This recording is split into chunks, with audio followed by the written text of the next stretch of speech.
You know, I love New Jersey. But there's something about coming out here to LA that's kind of nice. You got questions, babe? Shoot. What's the best thing about New Jersey? Trust. All right. Thanks, babe. Okay, and go ahead, Jim. Yep.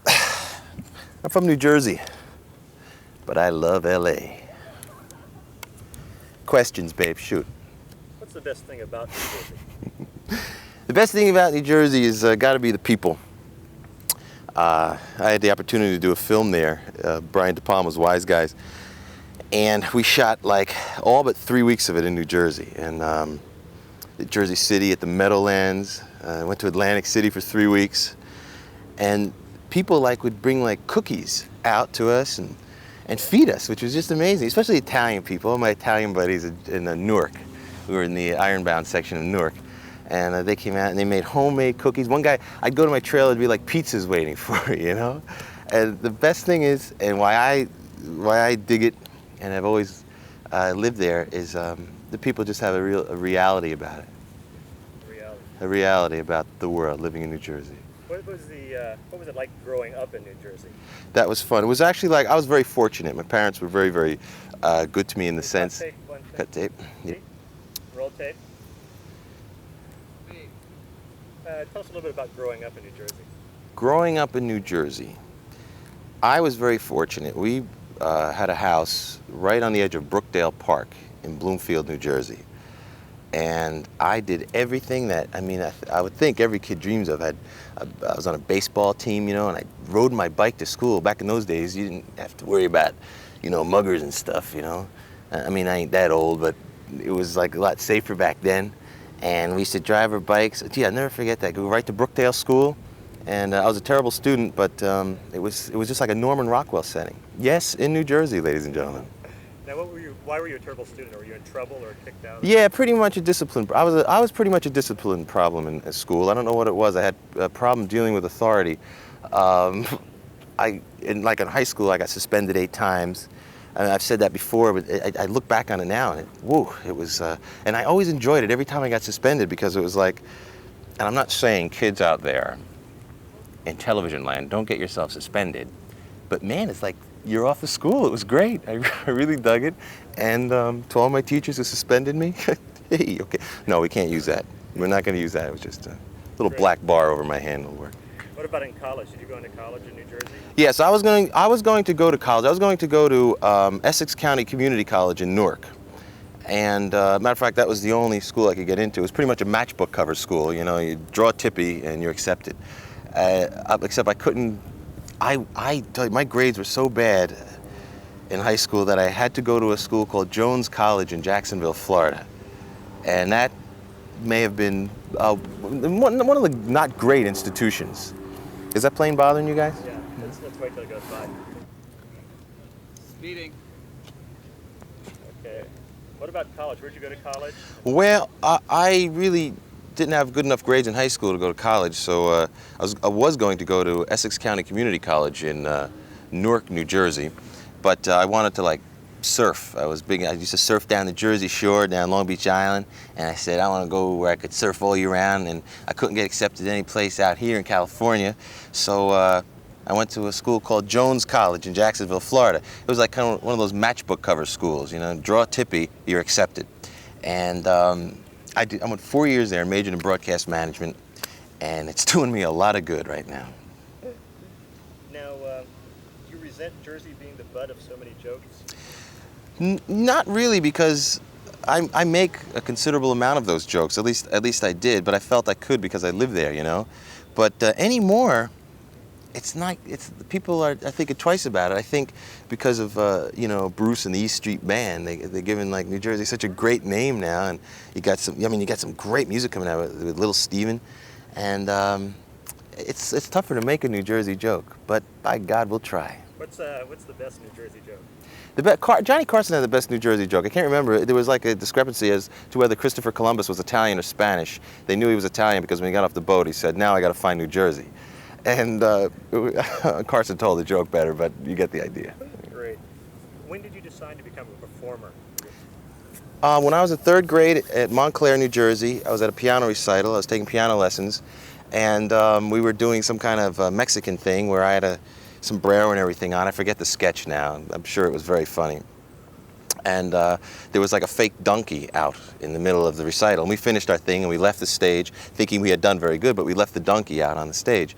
And they elected me to go out and bring the donkey back off the stage so the next act could come on. And I walked out. I must have been like, I was in third grade. And I looked at the donkey and I said, "Hey, what's the matter with you?" Screams. Brought the house down. It was funny back then, see. Doesn't look funny now because I'm like older doing it, but when you're in third grade and you do this, big laughs. And I really dug it, and I said, "Hey, I think I'd like doing this." Now, how did your parents react to it? Your mom and dad hate you being a cut-up? Or? No, my father's a cut-up himself. Very funny guy. He's an attorney in Clifton, New Jersey, and he has judges in the aisles in the courtroom. It's great. And my mom was more practical and wanted me to study more, and I really kind of regret all the trouble I gave her in school because I never took it seriously. She said, "You have to study, you have to study," and I said, "Mom, I want to play rock and roll." Now, what do they feel about being a rock and roll star? Well, right.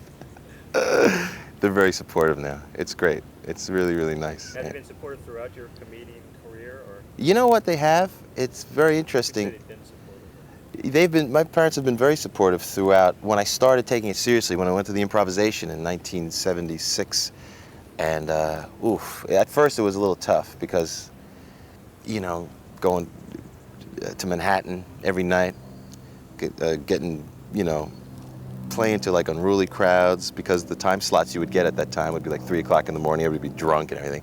And my parents thought I should be a salesman or go into radio at least, which is what I majored in school. But after a while, when things started to happen, they said, "Man, maybe you got something there." And my father, I think, could have been a great actor and a great writer. And I think he sees himself in me, so he kind of really digs it. Is that where you got your start at the improv, or Yeah. give you a break? Yeah, in high school I got like this Lincoln Center Student Arts Award thing, and I was supposed to be like an actor and everything, but I chose comedy because it was the easiest means to an end, You go up by yourself, showcase yourself. Like, I don't know how these actors do it, boy, they go out now, these cattle calls, I can't figure that for the life of me. There's like 200 of them. We're a stand-up, you go on the stage by yourself, you like me or not. If not, okay, if you like me, let's work. And now, were you scared when you did this? Or? Petrified. First time I was about to go on stage at the improvisation, they went to introduce me. They said, "Now, ladies and gentlemen, please welcome." And Elaine Boozler walked in the room, and she was there like earlier than me, so of course she had the better shots.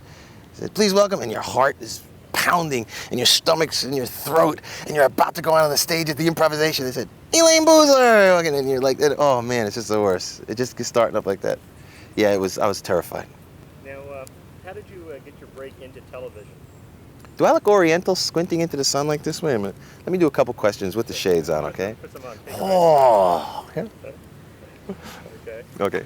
So how did you get your start in television? I got my start in television doing television commercials. My first television commercial was for a hamburger chain. And I had to eat you've heard the stories, and it's very true. I had to eat we must have done 50 takes of this, and I was just in one part of the commercial, this is good. And I bit into a toothpick, and the toothpick was sticking out, and those hamburgers were terrible to the point where I had to spit them out after every take. But that was my first television break. And then I got onto Saturday Night Live via a writer friend, John DeBellis, and Johnny talked the producer at the time into hiring me, and that's Saturday Night Live really. Right. I owe it all to NBC. How did you enjoy Saturday Night Live? It was the time of my life. It was the best of times, the worst of time. Who said that? He answers me. I flunked out of school 8 times. I have no idea, but I know the quote. It was great. Working with, of course, Eddie, of course, I just think back in those days, it was heaven. And Timmy Kazurinsky and all those guys were just so good.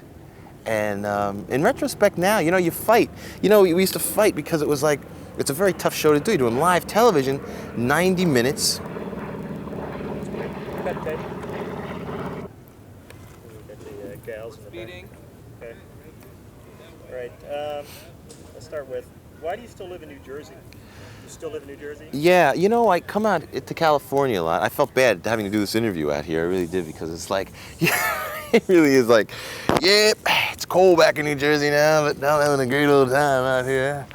You know, but I don't know. It's just something about, and I have, you know, a house in New York State and stuff, but New Jersey is like, I can't decide whether once you reach a point that you can get out, not of New Jersey, but of, you know, where you live, it's always fun to go back. You know, you can go back once you know you can get out. When you can't get out, then you get a little tense, you know. But I knew I can get out, and I got real homesick. And even now, when I'm out here, I like to go like to the shopping center in close to New Jersey. You know, the Kmart is a very happening place. And I think it's basically got to be just where you were brought up. You know, you can go home again, ladies and gentlemen. I do it all the time. Now, how do you go about, who are your favorite impressions to do? And how do you go about preparing for them? If I do like a characterization of somebody, it's like I'm compulsive and I have to study them constantly. I have to look at videotapes for hours and listen to audio tapes for hours. And the fun ones to do, the characters, I used to like doing the sports guy, you know, but because I like sports and stuff. And then I, of course, like doing Frank Sinatra, because taking on a whole persona like that was great. But now we just added Bruce Springsteen characterization, and I may very well be Bruce and the E Street Band's biggest fan. So that is so much fun for me to go out with a band and scream like Bruce. Yeah, that's a lot of fun. Before we get to the band, how do you like practice in front of a mirror just to get your expressions down? Yeah, that sounds silly. To get my impressions down, characterizations. I don't want to be an impressionist, you know. But to get my characterizations down, ooh, he's getting testy now. I don't do impressions, babe, okay? I go in front of a mirror, watch the tapes, look at pictures, and some come easier than others. But if it's hard, yeah, I'm in front of that mirror. And are you working on anyone new now? I noticed the Cocaine Drummer number, you look like Lou Reed. Yeah. Somebody, Lou Reed or I'm on stage. I let the crowd yell out. Somebody yelled out, yeah, do Lou Reed. So maybe I'll do Lou Reed next. You want to do a sample of somebody now? Or?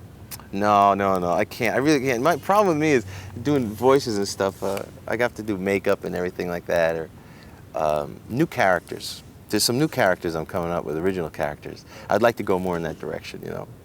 But have you heard anything from Bruce Springsteen or Sinatra about your impressions of them? No, I heard that that Bruce, like, you know, it's funny, everybody calls him Bruce, like, you know, best friends, you know. I was honored enough to meet him once, you know, just to say hi. But Bruce heard the New Jersey cut off the New Jersey album, and Dave Marsh told me that he really dug it, and it was the world to me because, as I said, I'm his biggest fan. What about Sinatra? I heard anything from Sinatra? Frank, I've said this before, he called me the vice chairman of the board, and that was a big thrill for me too. Great. Any Jersey guys, you know. Now, how did you get your current band together? Tell us about your current band on your album. Yeah, I am, as everybody, Eddie Murphy said to me once, he goes, Brian Gumbel asked him a question, said, what do you want to do? And Eddie said, everyone is a frustrated rock and roll star. And I said at the time, nah, not really. I said, you're crazy. I dig being an actor and stuff. I think he had something there. Because when I go out, my whole personal appearance act is turning more and more into music. And I went to Ralph Schuckett, who Ralph was with Clarence Clemens. He was part of the Red Bank Rockers. He was in Utopia. And I was fortunate enough to hook up with Ralph through Saturday Night Live. And Ralph got the greatest musicians. I'm going to run a list of them for you, but you're not going to probably use this. But you got Ira Siegel on lead guitar and John Ziegler on bass. Anton Fig plays the drums. I use Stan Harrison or some of the Uptown Horns playing saxophone. Of course, Ralph on the keyboards. And they are so good and so tight. When we did this benefit for the Passaic fire victims, it was the first time we really wailed because we had done like Atlantic City and stuff, and you can't really like, you know, wail in Atlantic City. And boy, they were just great. And I think I was thinking of shucking the whole acting career and kind of just being a rock and roll star, baby. Now, was that the genesis of the album? Did you get the band together before you thought of doing an album, or after you had the band did you do the album? No, it was the band that kind of created that whole thing. Can you say, I started the band first and then I can say, actually, I started the band first for live appearances, and that kind of led into the album, and it will lead into a television special that I'll be doing. Now, Be a lot of rock and roll on that. do you have plans for a second album? Or? No, the album stuff is, I just do things just that I enjoy at the moment, you know? And it was great. We recorded the album in the same studio that Jimi Hendrix recorded in at the record plant. Matter of fact, the same studio that he threw up in, which is great. And they kind of enshrined the puke area where Hendrix threw up, which was nice. And I was excited about that. And I love going into the studio and playing with those musicians. It was just really exciting for me because they are like the best guys in New York, which is like kind of the best guys in the world. So as far as another album goes, I don't know. Live appearances, I will be doing that. Would you say there's a Jersey sound? That's interesting. I don't. If you listen to Bruce and Southside and those guys, watch them get introspective here. Is there a New Jersey sound? Well, let's see. First there was Frankie Valli's from New Jersey, right? Yeah, the New Jersey sound has a. There is a New Jersey sound, and its basis is old time rock and roll. Because even if you listen to the East Street Band and those guys, it's got a real good old rock and roll feel to it. And the same with Little Steven. It's just good solid rock and roll. Do you have a favorite New Jersey musician? Okay, who am I supposed to say? There's some guy named John Lipschitz, and he plays a classical guitar down the Jersey Shore. The guy is so hot. He's my favorite musician. One day you'll hear him. Remember, John Lipschitz. He's wonderful. Plays the guitar. He's great. Classical. He does Tony Mottola. Wonderful. How many? Let's cut tape for a second here. Or two. Beep. Yeah. How many instruments do you play? You know, I'm just one of those talented guys that has a knack. I pick up an instrument. I remember I was walking down, I think it was Belleville, New Jersey, visiting my grandparents. There was an oboe in the gutter. I played the thing. It was like instant. So I don't want to be like obnoxious here and name all the instruments I play, but let's say it's under 100. How long have you been playing drums? I played drums all my life. You know, I played drums with Johnny Vargo from Bloomfield, my buddy drummer. Yeah, and he sounds like his name. Hey, I'm Johnny Vargo, all right? And Johnny was the hottest drummer in New Jersey, and he works for the Garden State Parkway now. And I kind of picked it up from Vargo. I watched him, and that was about, I guess, 7th grade, you know, since I was about 13 or so. I love the drums. I got a chance to meet Max Weinberg, you know, when Bruce was out here. That was so cool. I got to meet all the East Street Band, and Max Weinberg to me is like the ultimate rock drummer. I don't know how he keeps that energy up. And you know what was really cool? I shouldn't even say this because I don't want to be like obnoxious. We had a chance to go backstage, like somebody snuck us like backstage. I got to see Bruce, like he was about 25 feet away. And I got to watch Bruce work, and I was watching Max Weinberg, and in the middle of the concert, it was so cool. Bruce turned to Weinberg. I forget, I think it was Darkness on the Edge of Town or something, you know? And Bruce is going like this to Max, going, that's right, that's right. And Max is wailing, and he wouldn't stop. I was so impressed with that. So I got this thing for drummers, you know? So I've been playing since I was 13, and I'm gonna play till I'm 100. What about guitar? How long have you done that? 8th grade, same thing. I'm mediocre on all these instruments, but I enjoy playing them all. Okay. All right, let me cut tape.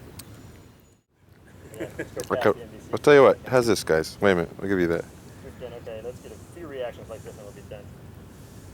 Okay. I've cut the others. Anyway, why don't you put your glasses on? Yeah, I was gonna do that.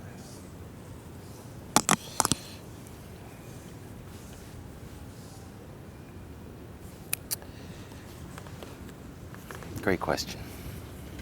Yeah, nod your head a few times like that. That's interesting. Nah, not too much. Now it's like, yeah, that's a great one. Just take your. Yeah, it was. That's real funny. Okay, fine. Cut the tape on that. I gotta show you something. Okay.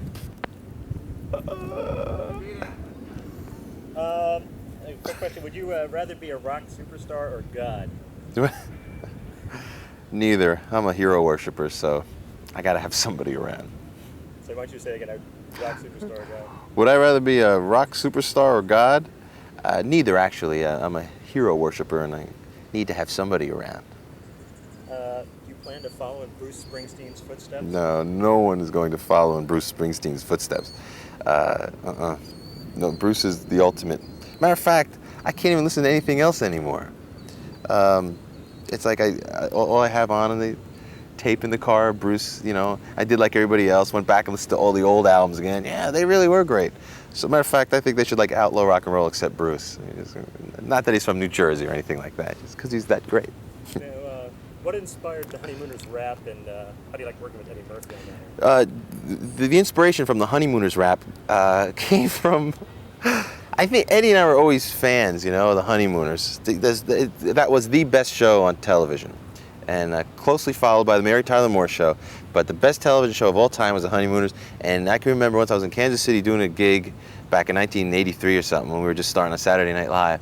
And Eddie was somewhere in San Francisco doing 48 hours or something. And we used to stay on the phone for hours and just do, well, you've seen the Homo-Mooners. We did that on the phone. And he would do Norton and I would do Cramden. And we do it for like hours. Till like two little girls on the phone giggling. And so I said, well, I wrote the Honeymooners rap song with Hal Wilner and Ralph Schuckett, and we couldn't think of a better Norton than Edmund. You know, for a Negro, he does a pretty good Norton, doesn't he?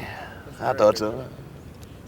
Now, if you could do anything or anyone, be anyone, who would you be or do? If I could do anyone? Be anyone. I'm doing who I want to do now. If I could be anyone? I am just so happy. I'm so happy. I am at a perfect point now, you know, and I'm very content, and I'm blessed with a wonderful, wonderful boy, my little boy Joey. And man, I don't want to be boring here, but I wouldn't change anything for the world. I feel great. What about your plans for the future? Plans for the future? Jerry Lewis and I are going to do a movie together. Hollywood doesn't know it yet, but we're going to do a movie together. We're going to do a sequel to The Nutty Professor. And this, I'm so excited. Jerry and I on screen going, ha! Ooh! It's magic. All right. Any last words you want to say to us?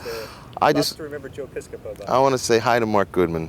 Mark and I did Live Aid together, and he owes me. Okay, pal. he delivered a pizza on stage to me. But all right. That's it. All right. Why don't we do this last bit here? We're speeding. Say hello to Pat for me, too. Say hi, Pat. Oh, hi, Pat. How are you? Nice to see you. We wish we were with you. Where is she now? New York? She's in New York. Yeah, nice. Yeah, we're having a tough time out here. Excuse me, I'm getting some rays. Yeah, but hello anyway. Okay. All right, here we go for the last thing.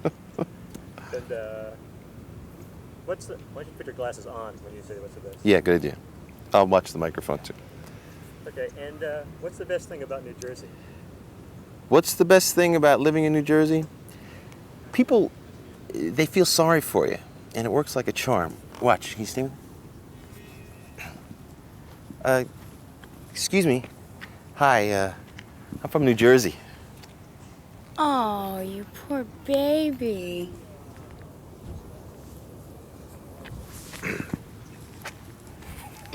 That was stupid. That was good. Oh, a first take lady, huh? That back, just that last part.